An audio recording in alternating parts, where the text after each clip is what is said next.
this fella, he owed me about $1,600. So here we come Christmas Eve. And I go there and he says, nah, come with me, we'll go out, we'll have a good time, we'll party, we'll sing. I said, no, I would really like the money. And he gave me a story, a bull story. So I left there. I was a little bit upset. Got on the bus, went home.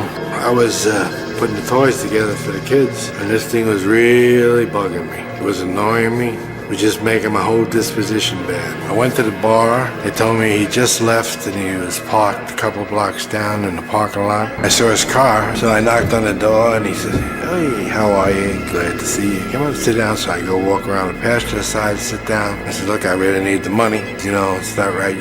You just been playing me like a fool here. I had this pistol in my hand and I fired. I took my $1,600 off him, got out of the car, and walked away. The Iceman had killed by gun, by knife, by Molotov cocktail and cyanide. But he also liked to experiment. Crossbows, I just popped the guy in the forehead with it. Actually, it was just seeing if it would work. What was he doing at the time? Looking at me?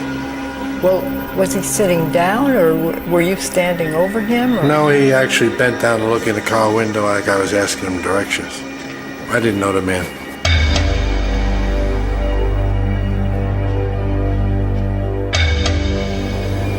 Was this a contract murder, or was it something out of anger, or was it a personal thing?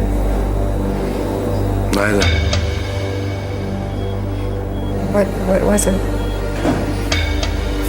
I just wanted to see if this thing would work. You mean you're experimenting on somebody? Right. Did it work? It sure did. In the 80s, a man who was nicknamed Mr. Softy teamed up with Kuklinski. This harmless-looking ice cream vendor was in reality an Army-trained demolitions expert who was a violent and vicious killer. He taught me a lot, basically, but he was extremely crazy. He used to go around in this Mr. Softy truck. That's how he used to spot people and get the outlay of the land, you know, where they were in easy ways. And sometimes he'd do it right from the truck. And he sold ice cream? Yes, he did. Sold Mr. Softy. He had one of those Mr. Softy trucks. Did you ever see them? That's what he sold. And he sold ice cream to the little kids in the neighborhood? Yes, he did. Sell ice cream to the kids and maybe kill one of their fathers. On August 9th, 1984, Mr. Softy was found dead, hanging out of the driver's side seat in his Mr. Softy ice cream truck. He had been killed by multiple gunshot wounds to the head. I was really in a bad way because there was a time schedule involved. And I happened to be watching these people, and there was a couple of gay people dancing and whatever, and nobody was paying them no mind whatsoever. They were walking anywhere, going anywhere, because people basically don't look at gay people. But the idea came to me, yeah, try to act gay, but how in the hell am I going to get by? 300-pound gay man, I mean, you know, that's a little bit far-fetched. So I went to the extreme of far-fetched. I got this loudest costume you'd ever want to see on, and I acted like a full-blown gay person. I mean, so anyway, I'm trying to get close to this guy. I get up close to this guy, and I bump into him, and he had a heart attack because I had hypothermia. When I bumped into him, I popped him with the needle. What was in the needle? In his case, a heart attack. There was no doubt that Richard Kuklinski was a stone-cold killer, and most people thought that's why he was called the Iceman. But law enforcement had another reason for pinning this name on him. They called him the Iceman because, to confuse the time of death, he would take his victims and put them in a freezer for long periods of time. One such victim was a man named Louis Masgay. He did too good a job on this body. After leaving the body in a freezer for over 2 years, he then took the body out and dumped it where it was found before it had thawed out. So when the medical examiner does the autopsy and opens the body up, he finds ice inside the body on a warm summer's day. Hoffa? Yeah. I don't know anything about Hoffa. Jimmy Hoffa. Or the scuttlebutt, let's put it that way. Scuttlebutt, he's in a Japanese car. Supposedly he was picked up, put in a drum, put in the trunk of a car, put in a crusher with other cars, crushed, and shipped overseas. That's what I heard. Don't know. I think the last time I asked you that, you thought he was a Toyota. Could be a Toyota. Some little Japanese car. Where does this urge come from, and why is so powerful? Do serial killers have any control over their desires? We all experience rage and inappropriate sexual instincts, yet we have some sort of internal cage that keeps our inner monsters locked up. Call it morality or social programming. These internal blockades have long since been trampled down in the psychopathic killer. Not only have they let loose the monster within, they are virtual slaves to its beastly appetites. Serial killers have tested out a number of excuses for their behavior. Henry Lee Lucas blamed his upbringing. Others like Jeffrey Dahmer say that they were born with a part of them missing. Ted Bundy claimed pornography made him do it. Herbert Mullins, Santa Cruz killer of 13, blamed the voices in his head that told him it was time to sing the die song. The ruthless Carl Panzram swore that prison turned him into a monster, while Bobby Joe Long said a motorcycle accident made him hypersexual and eventually a serial lust killer. The most psychopathic, like John Wayne Gacy, turned the blame around and boasted that the victims deserved to die. The FBI defines serial murder as the unlawful killing of two or more victims by the same offender in separate events. The killer is usually a stranger to the victim. The murders appear unconnected or random. The murders reflect a need to sadistically dominate the victim. The murder is rarely for profit. The motive is psychological, not material. The victim may have symbolic value for the killer. The method of killing may reveal this meaning. Killers often choose victims who are vulnerable. Prostitutes, runaways, and so on. Statistically, the average serial killer is a white male from a lower to middle class background, usually in his 20s or 30s. That's because the study was done in the US, and the majority of people living in the US are white. Many were physically or emotionally abused by their parents. Some were adopted. As children, fledgling serial killers often set fires, torture animals, and wet their beds. These red flag behaviors were previously known as the triad of symptoms. These flags were debunked, but some experts still believe they are valid to some extent. Brain injuries are common. Some are very intelligent and have shown great promise as successful professionals. They are also fascinated with the police and authority in general. They have either attempted to become police themselves, but were rejected, worked as security guards, or served in the military. Many, including John Gacy, the Hillside Stranglers, and Ted Bundy, have disguised themselves as law enforcement officials to gain access to their victims. We think we can spot lunacy, that a maniac with uncontrollable urges to kill will be unable to contain himself. On the bus, in the street, it is the mentally ill we avoid, sidestepping the disheveled, unshaven man who rants on over some private outrage. Yet if you intend to avoid the path of a serial killer, your best strategy is to sidestep the charming, the impeccably dressed, polite individuals. They blend in, camouflaged in contemporary anonymity. Serial killers do not know how to feel sympathy for others, or even how to have relationships. Instead, they learn to simulate normal behavior by observing others. It is all a manipulative act, designed to entice people into their trap. Serial killers are actors with a natural penchant for performance. Henry Lee Lucas described being a serial killer as being like a movie star. You're just playing the part. The macabre Gacy loved to dress up as a clown, while the Zodiac suited up in a bizarre executioner's costume that looked like something out of Alice in Wonderland. In court, Bundy told the judge, "I'm disguised as an attorney today." The most coveted role of roaming psychopaths is a position of authority. Gacy was an active, outgoing figure in business and society. Many joined the military, including Berkowitz, who was intensely patriotic for a time. Playing police officer, however, is the most predictable. Carrying badges and driving cop-like vehicles not only feeds their need to feel important, but also allows them access to victims who would otherwise trust their instincts and not talk to strangers.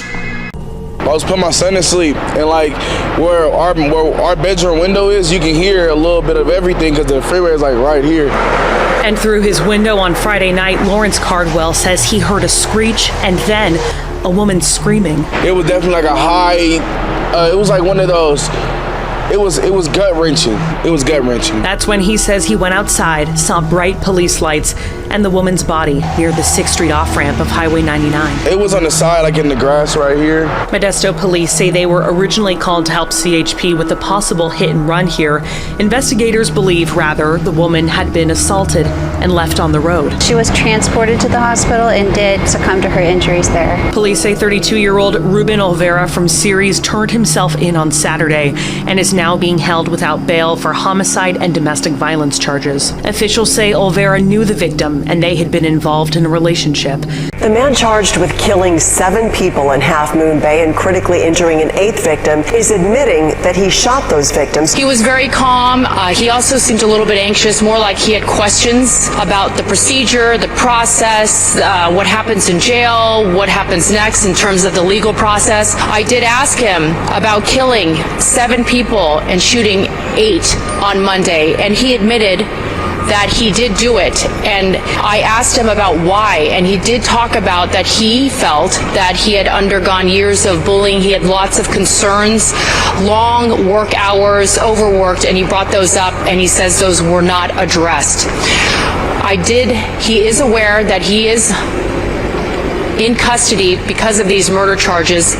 He described to me that he believes that he suffers from some sort of mental illness. He struggled with that for a while, and he says on Monday he was not in his right mind.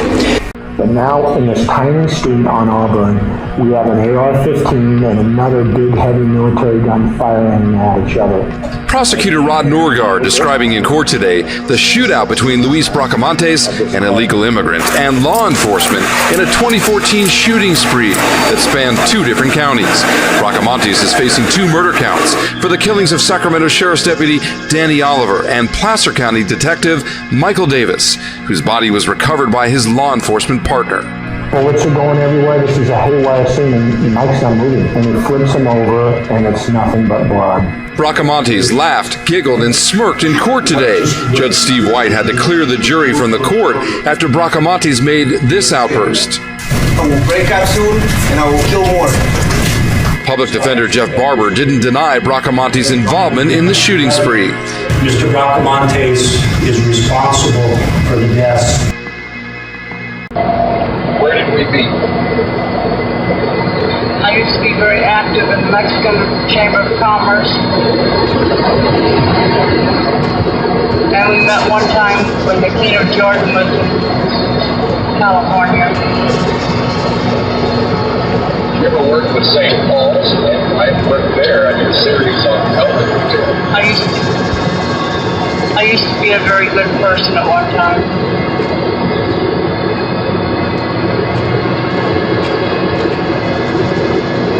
I thought I mentioned volunteer. You might have. I was active in that for a few years back. No. So mad, huh? All right, guys, come on. Back up. Let's give him room, huh? Let's get him out of here. Mr. Gonzalo, what can you tell us about the murders? Are you involved in any way? Excuse me.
The Jackson County Prosecutor's Office released this missing persons report in May. Kenzie Aubrey was last seen in Independence in October of 2020. Her family believed foul play was involved. On Wednesday, their worst fears confirmed.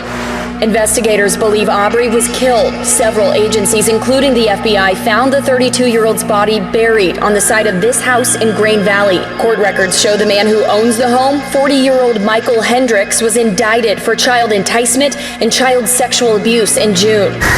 A few weeks before that, a teenage girl in foster care told her caseworker about alleged sexual abuse at the hands of Hendricks. Court documents show the teen said Hendricks and his girlfriend asked her to dress in lingerie and get in bed with them. The teen also told police Hendricks showed her pictures of a woman he claimed he and his girlfriend shared a sexual relationship with. The teen told her social worker that Hendricks and his girlfriend choked the woman to death and put her in the freezer.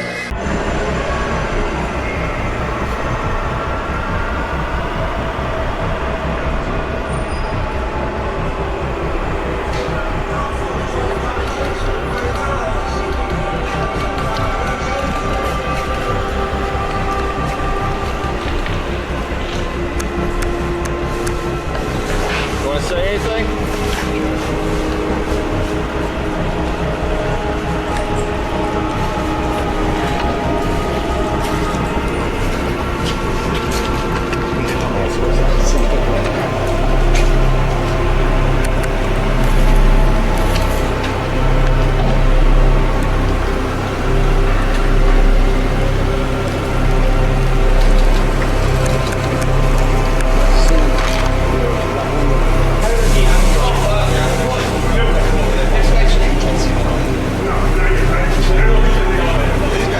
20-year-old Mikael Rangel faces murder and child abuse charges in the death of his 4-month-old son, Levi. The baby's mother, 20-year-old Brooke Lehman, is accused of allowing the abuse to happen.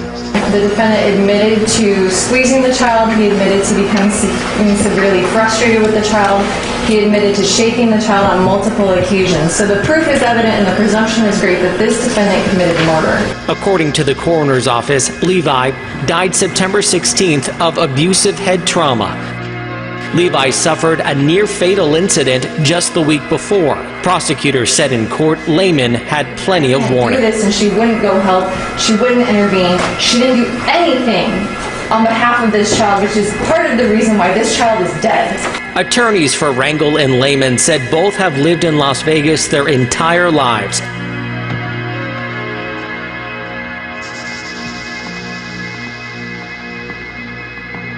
I was a person who was able to hurt somebody at any given time with no remorse.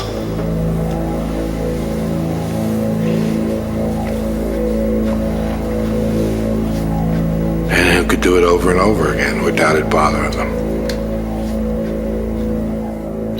Did you think of yourself as an assassin? Assassin? Sounds so exotic. I was just a murderer. One part of my life, I killed people for nothing. Just for somebody to look at me wrong, I would kill them. Stab them, shoot them. You tended to shoot people up close and personal. Definitely. I wanted to tell them just before they left. I wanted to say goodbye.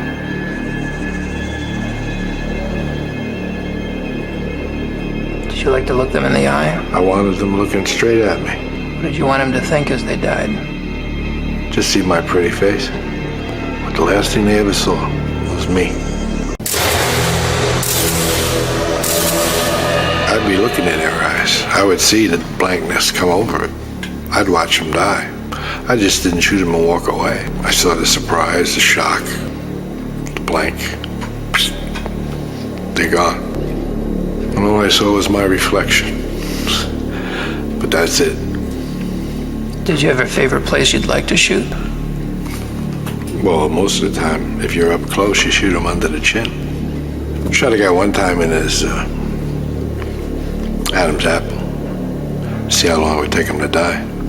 How long did it take? A few minutes. He drowned, actually. Drowned in his blood? Mm-hmm. I was with somebody else. We had a $50 bet. I lost. You thought he'd go faster, huh? Yes. Do you know what an adrenaline rush feels like? Oh, yeah. What will give you one? Sex. It's the only one.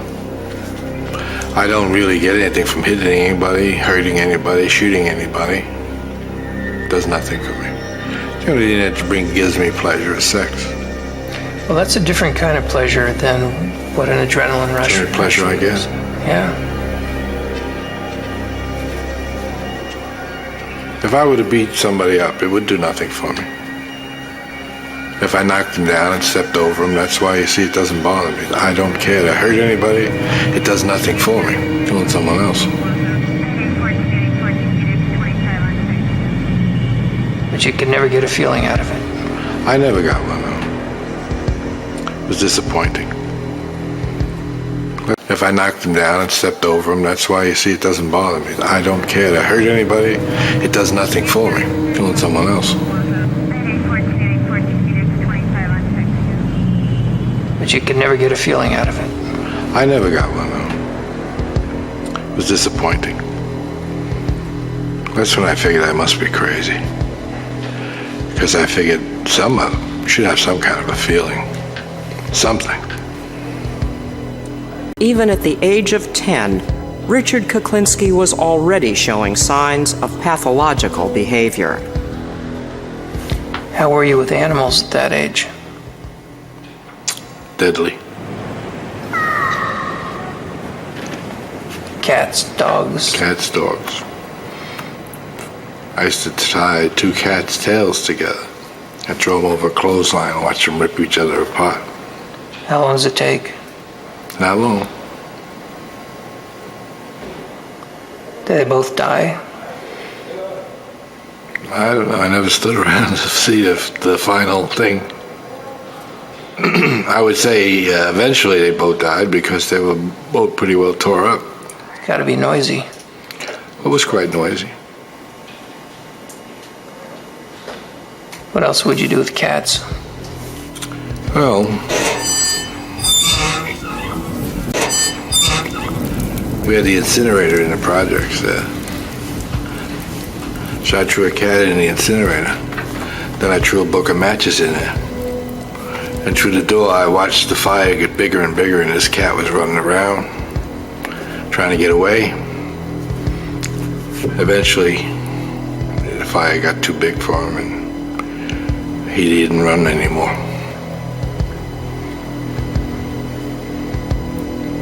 You only did one cat? No. That was a pastime. Did they all behave the same way? Most, one almost got out the door. He almost jumped back up, came out the door, I threw him in. Because that's where I was looking, and he almost came back out. How about dogs? I've kicked them off the roof.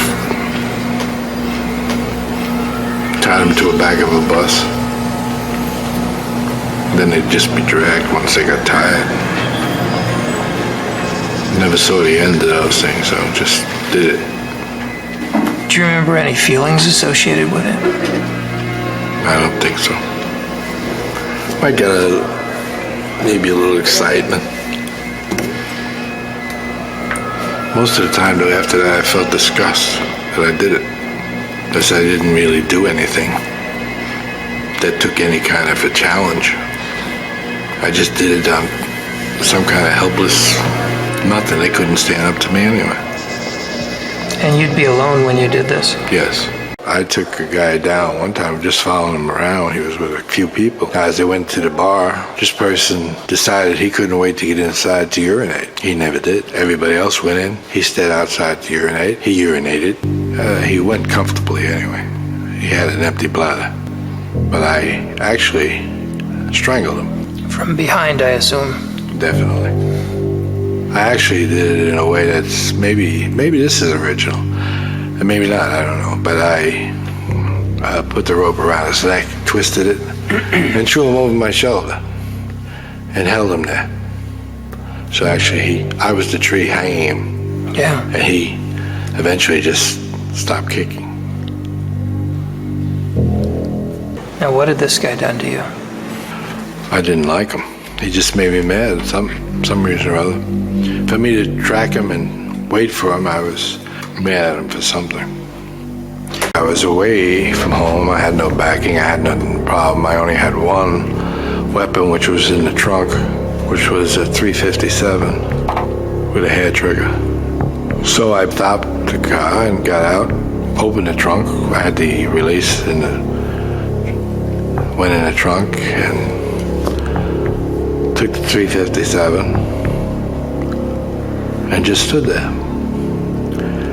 Now, apparently their eyesight mustn't be too good, because I don't think I'd walk up on a guy with a .357 standing by his side. But these fellas did.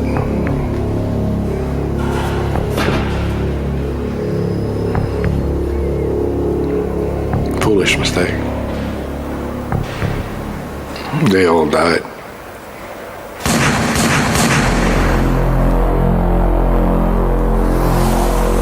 And I didn't even know them.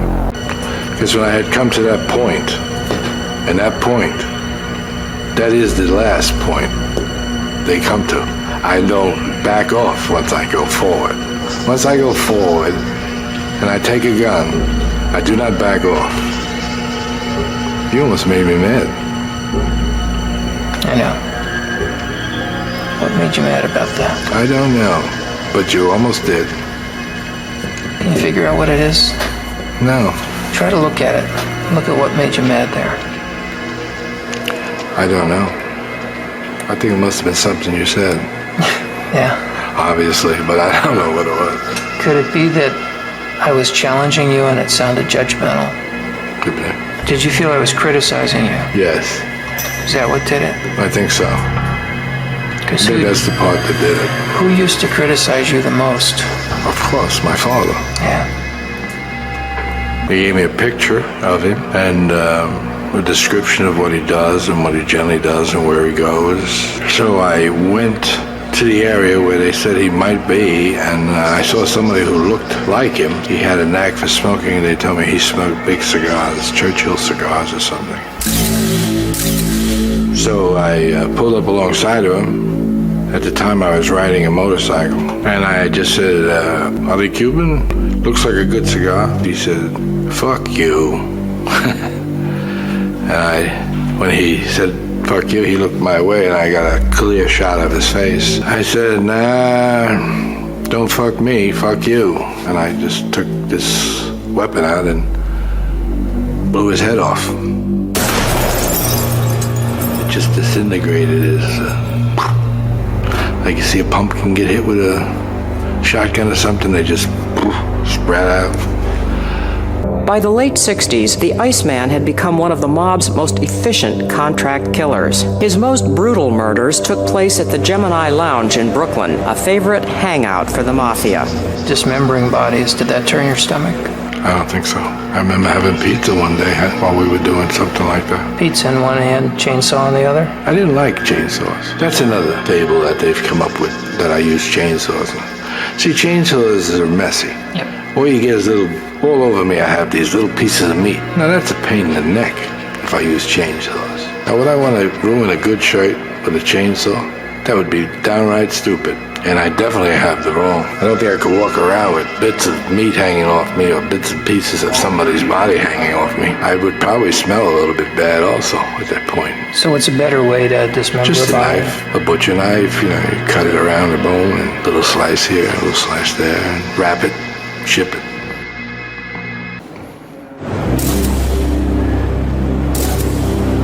Do you understand that most people can't imagine doing that to a human? Sure. I can understand that a great deal. I can't understand why I can. Did you have to cultivate that ability, or is that natural for you? I don't know. I don't recall. I don't recall when I started doing it or why. Jeffrey Dahmer told me that when he cut bodies apart, it repelled him. He found it horrible. He had to get himself drunk to overcome that natural revulsion. Yeah. It's because it's disgusting. Yes, it is. But to you, you could just do it. No feeling. No. The smell sometimes was annoying, but I would put cologne on. I would generally put cologne across here. so I could smell the cologne a lot better than I could smell anything else. Canoe or something like that was always nice. Was supposed to appear in Pensacola to face charges of resisting arrest. He's been held in the Tallahassee jail for the murder of 2 Florida State co-eds and has been indicted for 1 other Florida murder. But today a judge refused to let Bundy travel, saying that, quote, it seems to be in the best interest of Mr. Bundy and society to keep him in the Tallahassee jail. Now, Bundy escaped from a Colorado jail 8 months ago. He was being tried for murder. The 31-year-old former University of Utah law student had already been convicted of kidnapping in Utah, and he is suspected in a couple of dozen murders throughout the western United States. Ted Bundy failed in his attempts to delay his murder trial. The former law student is charged with the murder of 2 Florida State University co-eds and is suspected in 19 other murders in western states. Honor, I am here today because I wish to be acquitted, because I assert my innocence. If my counsel tell me that they cannot do that for me, then I say that we have some fundamental problems. Behavior became increasingly disruptive. He refused to come to court one day as a protest against jail conditions. He openly fought with his attorneys, eventually firing one. Psychiatrists had claimed that Ted Bundy had a personality of a Richard Speck or Jack the Ripper. He's not that kind of a person. What kind of a person would you describe him as? As a good, loving, fine young man.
Stalks him out, finds him, comes out, and he shoots him in cold blood on a busy street.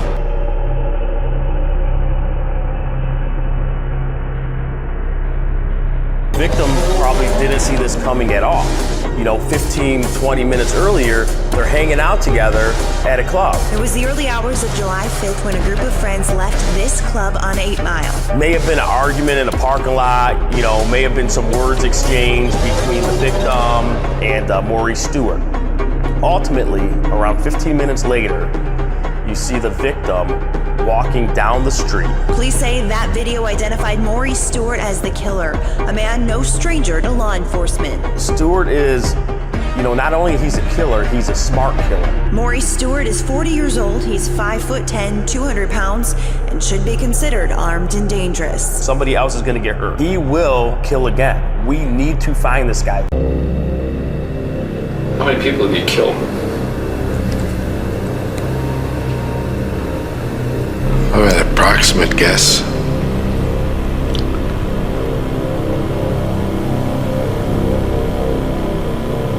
Approximate will go with more than 100. How do you feel about killing? I don't. It doesn't bother me. It doesn't bother me at all. I don't have a feeling one way or the other. I think if I had a choice, I wouldn't. When I was out on the street to do something, I carried 3 guns and a knife. I had a Derringer in each pocket, and a gun on my ankle, a bigger gun just in case, and a knife. We were following this fellow. I pulled up at a red light, came alongside of him, and shot the shotgun and took his head off. He never saw the green light. It was a sawed-off shotgun. It was very, as a matter of fact, when it happened, it surprised me. I expected the man to die, but it really surprised me when it took his head off. It was something I didn't expect. Richard Kuklinski is not a serial killer. He's not a drug-crazed, wild man running around with a machine gun. He's not a person that is driven by perverse sexual desires. He doesn't drink. He doesn't gamble. All of these things, which many persons that are involved in killing and murders often are motivated by. Richard Kuklinski, instead, is nothing more than a predator on human beings. His motivation is greed, and his method of murder is very varied and very extreme. Richard, I understand that you're an expert at the use of cyanide. How many times did you kill with it? Quite a few. What's the different ways you use cyanide? You could put it in liquid form. You could, person could say, for instance, a person could be in a bar. You bunk into them, possibly by mistake, or say you were intoxicated, spill a drink on them, and leave. Everybody just looks around, thinks you're drunk, or that you just had an accident or something, and meanwhile, it's soaking through their clothes, into their pores, and into their system. And eventually, they'll die. I've been in a restaurant where we were eating, and the guy went to the bathroom, and while he was in the bathroom, we put a little boost in his food, and he was rushed to the hospital after that, and he died, and they buried him. I'm not exactly sure what they put on, what they attributed his death to, but you know,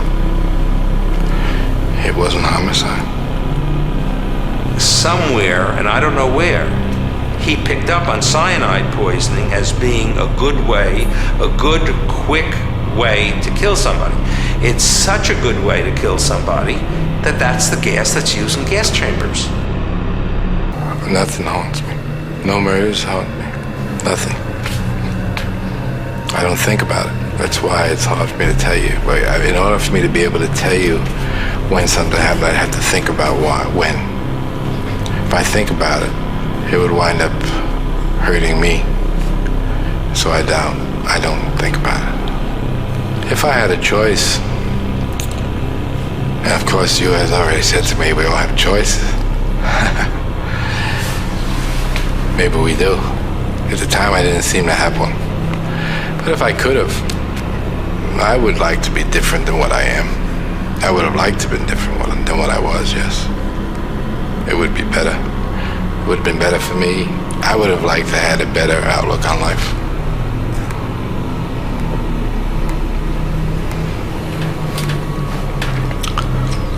But I can't change yesterday. And I hit him with a cue stick.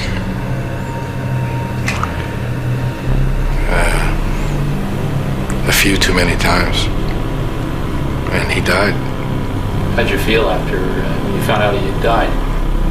I had felt very bad. Very, very bad. I was upset.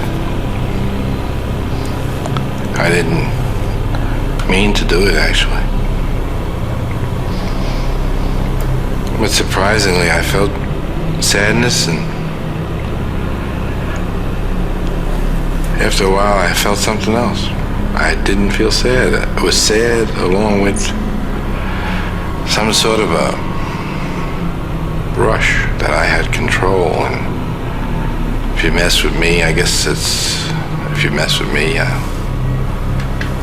I'll hurt you. he said, that's the only way I could get over on you, or get you to do what I wanted you to do, is to hurt your family. I said, but that's a stupid thing to say, George. Knowing how badly or how sincere I am about my family. I said, for you to say something like that, you must realize you're going to make me mad. He said, no, you wouldn't be mad. He said, because you'd be afraid that something would happen to your family. I said, well, you're very wrong about that, George. I said, because I'm going to put a stop to that. As a matter of fact, I'm going to put a stop to that right now. And I shot him 5 times. I could see them entering, because he was right here. He was sitting in the van, I'm in the driver's seat, Georgie boy was over here. In the next seat, which was, you know, just like that. And I went pop, pop, pop. And then I went pop, pop. Kuklinski's favorite way of disposing of bodies was putting them in barrels. But with a 6-foot, 300-pound George Maliband, it wasn't easy. So when I got him in, I had a problem with one leg. A hell of a problem with the leg, I'll tell you. No matter what I did, I couldn't get that leg in there. So I had to cut it. And put the top on. And I drove down to Jersey City, where I dumped him.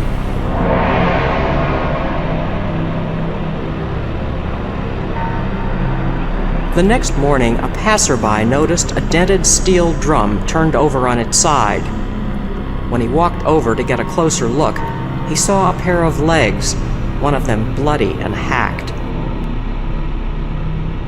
As a young teenager, he beat one of his classmates that he claimed was bullying him, just beat him to death with his fists. And after he was done, he pulled out his teeth. He cut off his fingertips because he didn't want the body to be identified. He had seen that on a crime show earlier in his life. They asked him about it later on in life, and he said, I didn't feel anything. It didn't bother me one bit. As a matter of fact, I felt powerful. Who could do something like that? The Iceman. Kuklinski claimed to be a very close associate of Roy DeMeo and that he did a lot of killings for DeMeo. He claimed to do killings for all 5 families. I spent 25 years in that life. I never heard his name mentioned once. Certainly wasn't involved with the Columbos. I don't think he was involved with Roy DeMeo. As a matter of fact, when you've seen his interviews and you hear about law enforcement, they can't corroborate anything that he said with any of the 5 families because I don't believe he had one. I think the guy is a pathological liar. He was a sociopath, no doubt. He was a psychopath, no doubt.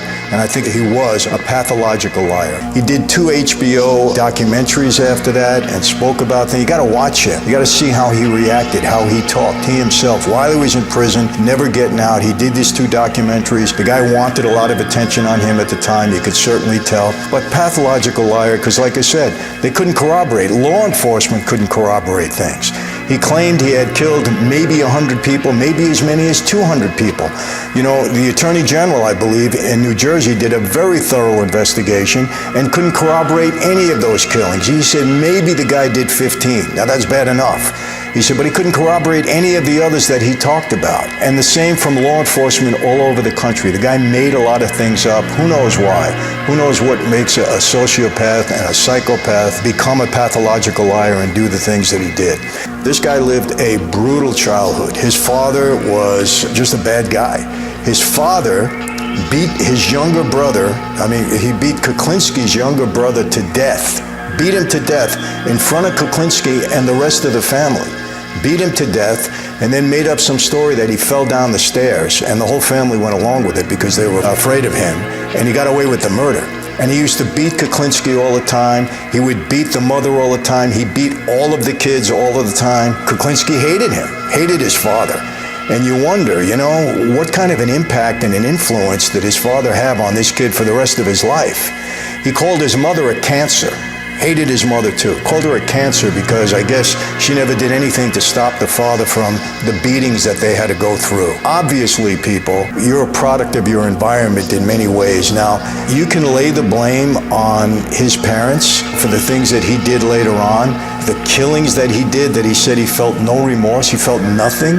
Nothing whatsoever after he killed people. He claimed that he would kill homeless people for sport afterwards. And this is after, he beat a young classmate to death. Classmate was bullying him, he beat him to death, and then pulled out his teeth and then cut off his fingertips so there wouldn't be any identification. He was 13 or 14 years old when he did it, okay? And then when they asked him about it, he said, I didn't feel any remorse at all. As a matter of fact, it was the first time in my life I felt powerful. A couple of years later, again as a teenager, he killed someone else. Didn't feel anything. He didn't feel a thing in any one of the murders that he claimed he committed.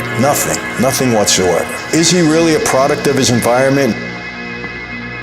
This guy, even though he had a rough childhood, he was just a bad guy. I mean, you gotta say that. He was a bad guy. For whatever the reason was, that's what he was. He was a bad guy. Another thing that makes me really question the credibility, many things that really make me question the credibility of Kuklinski is that he claimed to kill a cop by the name of Calabro, and that it was a contract killing by the Gambino family, and he claimed that Sammy Gravano was involved with him in this, that Sammy gave him the orders or whatever. Sammy was involved with this. And the authorities went to Sammy at the time, and they said, look, we're not going to give you any extra time, just take a plea to this. And Sammy refused. He said, I didn't do this. I don't know what this Kuklinski is talking about. Now remember, DeMeo was a Gambino. Gravano was a Gambino. Gravano said, I don't know what this guy is talking about. And he refused to take the plea, even though it would be time served. He wouldn't get any additional time for it. And Kuklinski was set to testify against Sammy, but Kuklinski died, and the case was dropped. So I believe Sammy in this regard.